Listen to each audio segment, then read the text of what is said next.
Meet Billy Evans. It's the fascination of it that gets you, I think. The fascination of the glass itself in all its stages.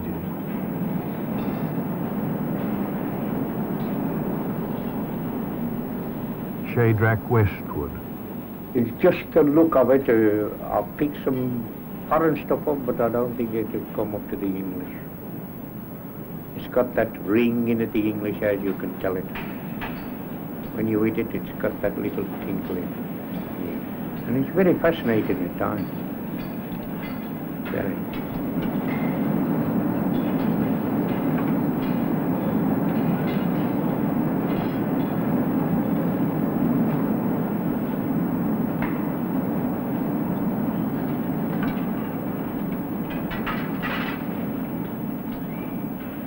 Mac Bagley.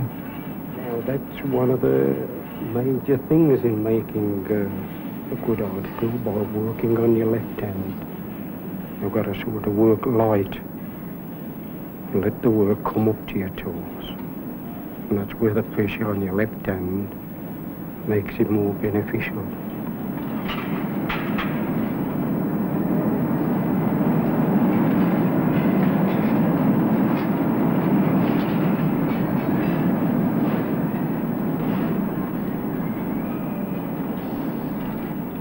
And Albert Smith.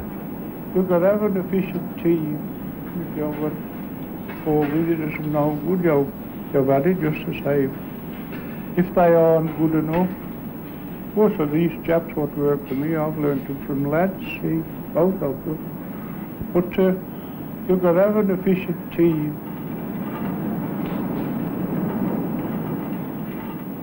Sand, lead, potash, saltpeter and borax.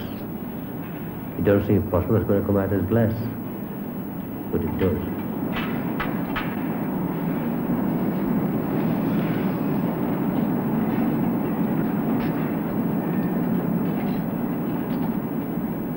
Yes, you're never tired of looking at beautiful glass. I don't think anybody's ever tired of looking at beautiful glass. Not that every piece is made is beautiful to me, but it's fascinating, the glass tradies, I think.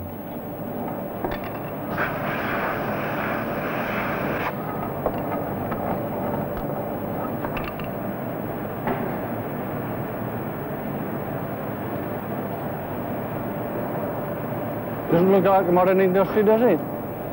Well, no, it's about 300 years old. There's only about 650 in the whole of the country that on this type of work. And out of those 650, there are probably only 60 that are real glassmakers. The glassmakers that we call them, that finish the article by hand, those are the glassmakers that have gone right from the start of the chair right to the finish, to be from a taker into a workman. People have been saying for more than 100 years that the industries are dying, but I don't believe so. Nor does Mr. Reg, the boss. It's the quality that counts, you know. You can tell fine English crystal by its brilliance and by its ring. There's a tremendous heritage of quality in this particular Stourbridge area. Here we've been going for a very long time, and fathers have bred sons, and so it's gone on for generations. In my case, I'm the 5th generation of the family, which started here in 1824 in a works that had been going since 1740. And here, after all these years, we still keep this tremendous pride in all that we do.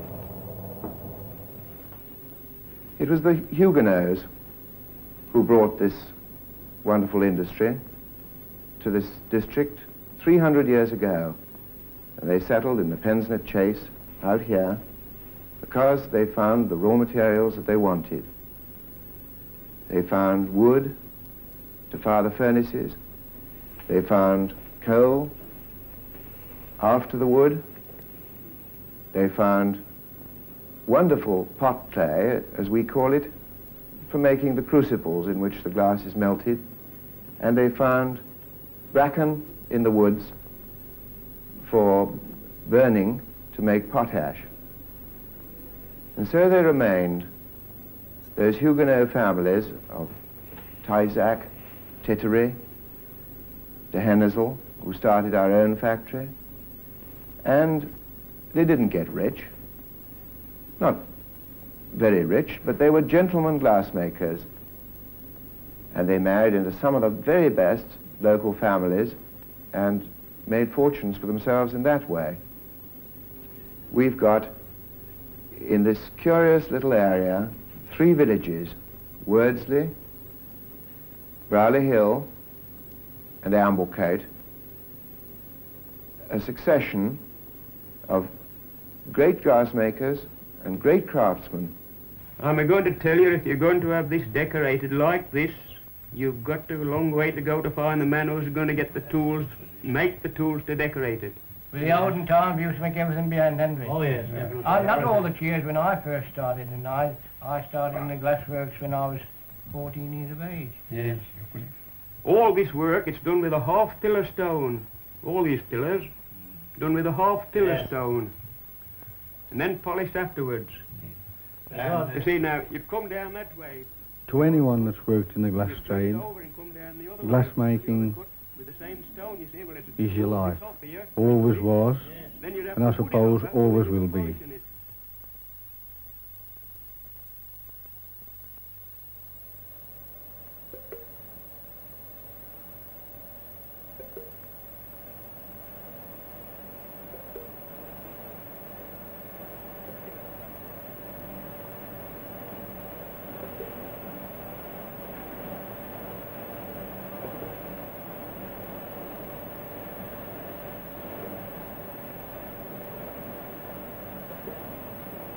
Jack Bate comes on at 4 to skim the pots ready for the glassmakers at 5:30.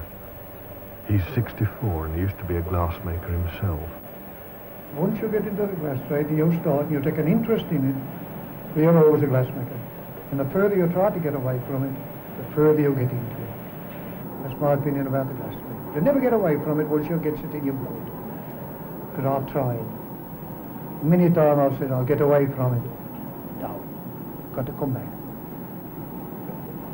I told Billy Evans that once. I said, I'll get out of it, but I'll come back. I said, further I get away from it, Bill, further I get into it. And that's all it is.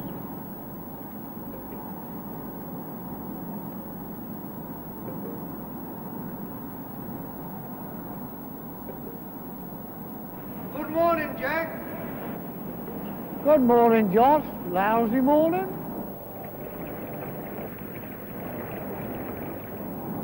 Good morning, lovely morning.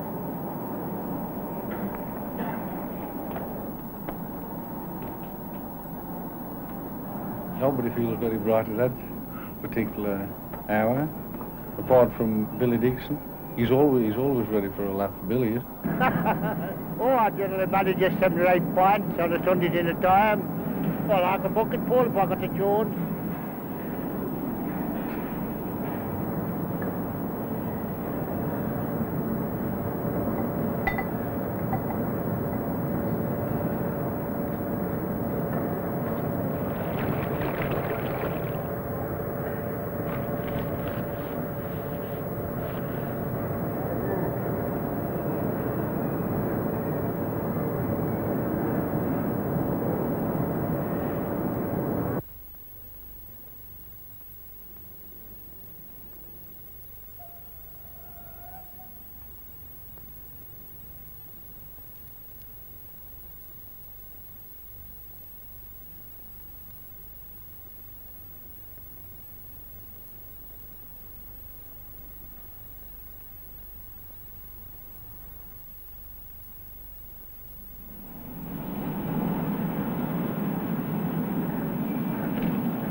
Every group is called a chair.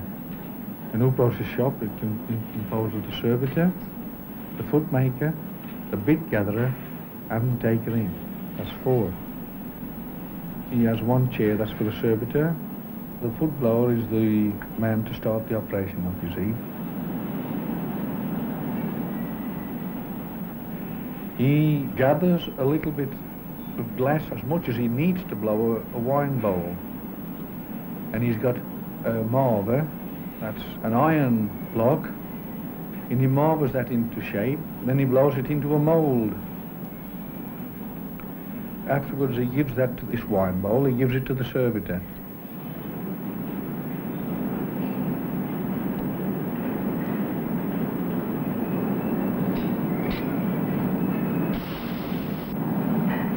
I enjoy making glass. It's my living, yes, and sometimes when things go wrong, it's like anywhere else, you'll wish you worked in any trade by the glass trade, but in our most saner moments, I don't think anybody would change. Chaps that have been in it for 20 to 25 years.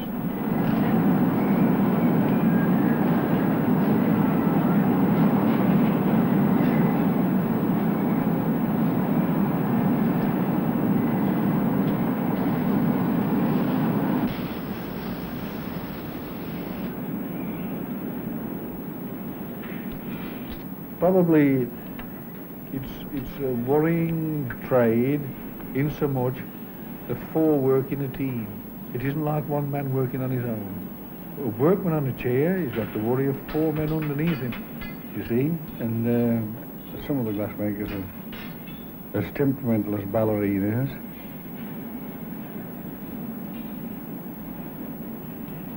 Oh yes, they're very serious up there in that glass house. They're like the House of Lords up there. Well, but down here we're just the House of Commons. Walt, how did Steve get on the little pig last night?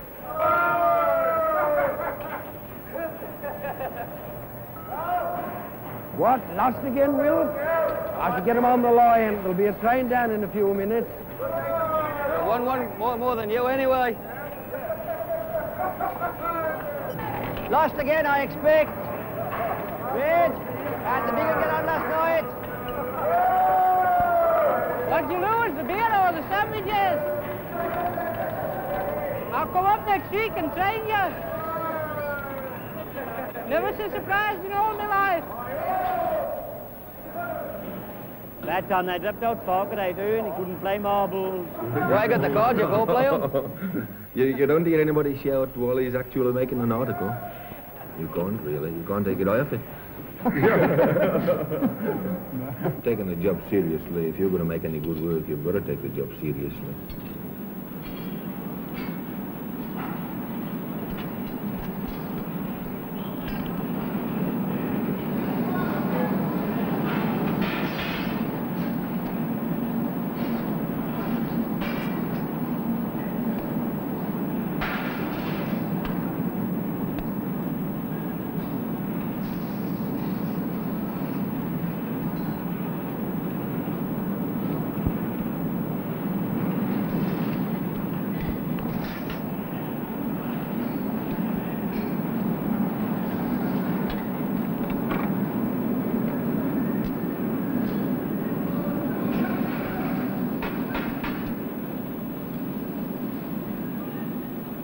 This is cased work, white or flint glass with a casing of blue.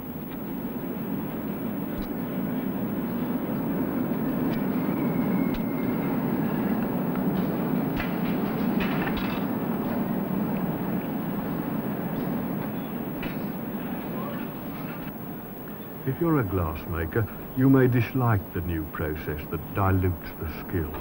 The teamwork of hand and eye is what really matters.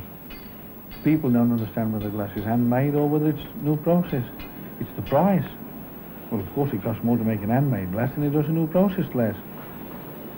Some of the types of glass, which we can beat the foreign, on our handmade type of glass, we can beat them on that. On some types, we'll stick to the tradition.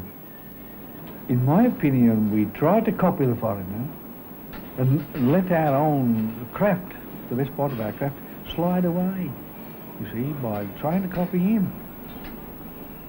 Because We only remember what we've seen 20 to 30 years ago, what we've seen made, and have been taught to make. We can follow on that tradition. But if we don't see it made, I mean, these young people don't see that finer work being produced, then they won't be able to follow it on.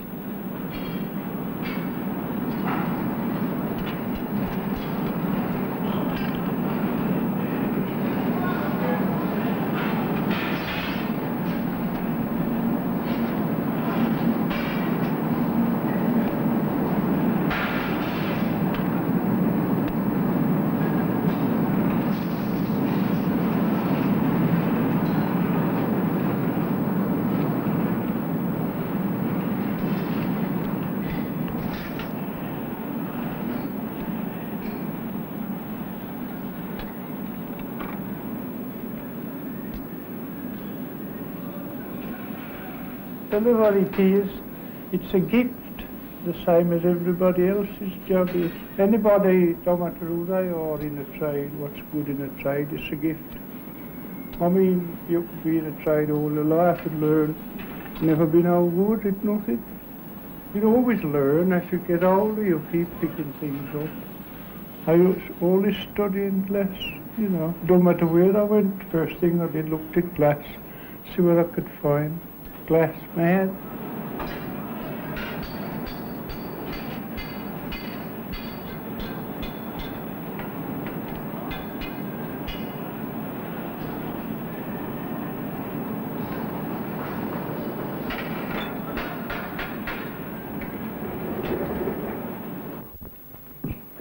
Good morning, Joe. Morning, sir. We've got an order in this morning for some of these air twist goblets again. Well, that's a bit of a nuisance. That chair's been disbanded now. Well, I do appreciate that, but we must do it. How are you going to do it? Well, mean taking Evans off his chair, Shady West off his chair, and making a chair up to make them at the normal working hours. Well, I know it's inconvenient, but we've got to look after the customer. Well, we better make the chair up this afternoon, Friday afternoon. All right. Get them made down. When shall I promise delivery? Next week.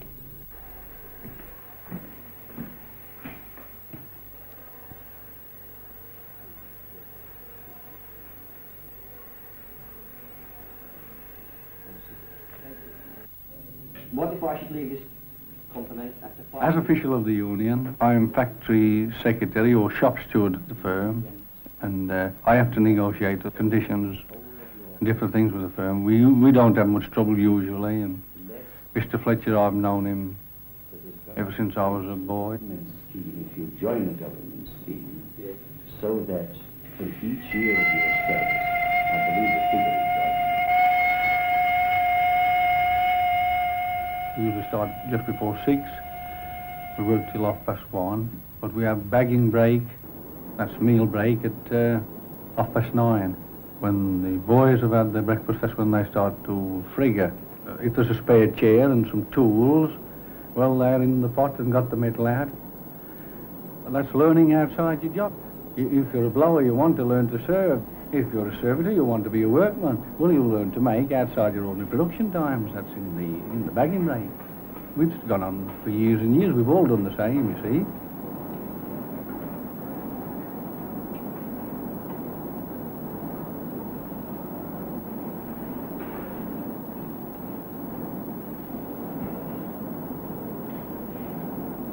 I agree with Friggin, providing the lads are doing something that's going to do them good.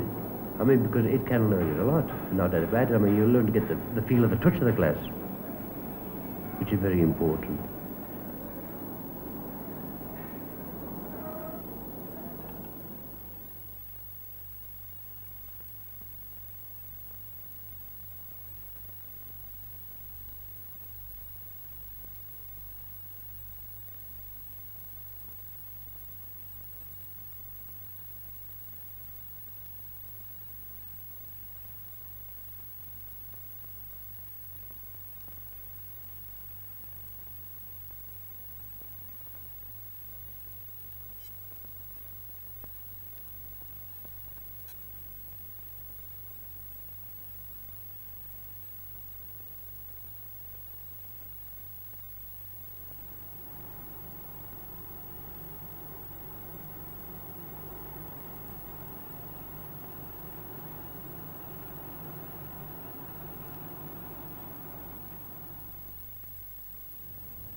so it goes on, work and play.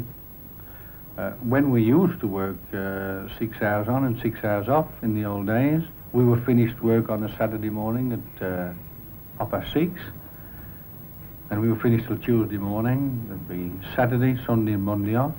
Well, now it's much better. We just work the one shift and we finished at 1:30. And we've got the afternoons off to get away from it all, you see. So I thought to myself, what's that? When I come out the back place, he's a crawling through the window. I said, hey, when you after? He's a couple of matches. I said, that's how to come through. I said, come through the window after a couple of matches. I tell him what you said in court, Bill. I says, this the fella? I said, yes, that's a gentleman. I said, but I call him a gentleman the time I catch him in our house. I called him a good many names.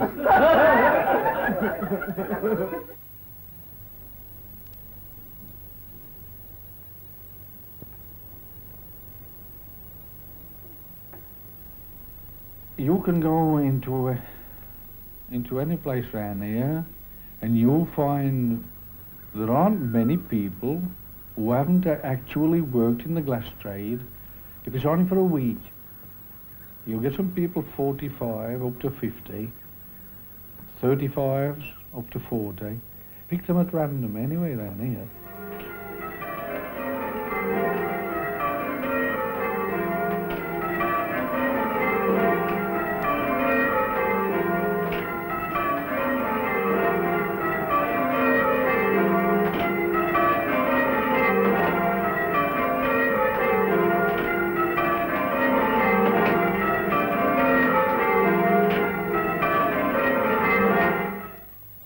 Goblet in there. Very good. This is only a two-piece. Yes. Well, how do you get the leg? Oh, it's been drawn out of a piece. Been drawn out of the body, you see. In topped. Beautiful shape though, isn't it? Oh, it's beautiful. Yes. Very nice indeed. Very nicely fluted too. Yeah. Look at the top. Yeah. Well, that's very nice indeed, Billy, but what are... So on Friday afternoon, Billy Evans and Shadrach Westwood make up the chair for that special order of air twist glasses.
And every Friday afternoon, one of the 10 pots which hold the molten glass is changed.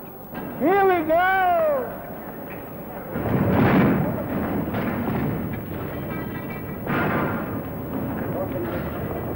Let's pull our cup and go inside here.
The heat of the furnace mustn't go down or the other 9 pots would crack.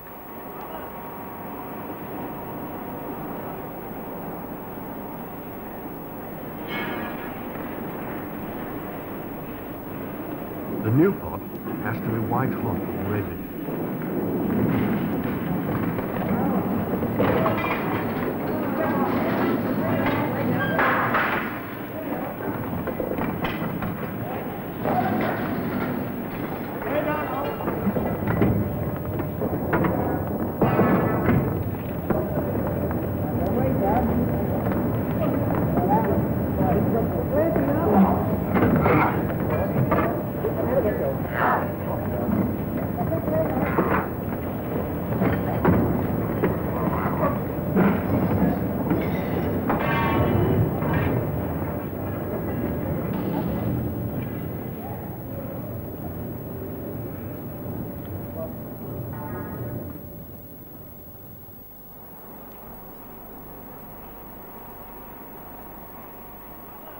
What's it in this job? Hard and hot.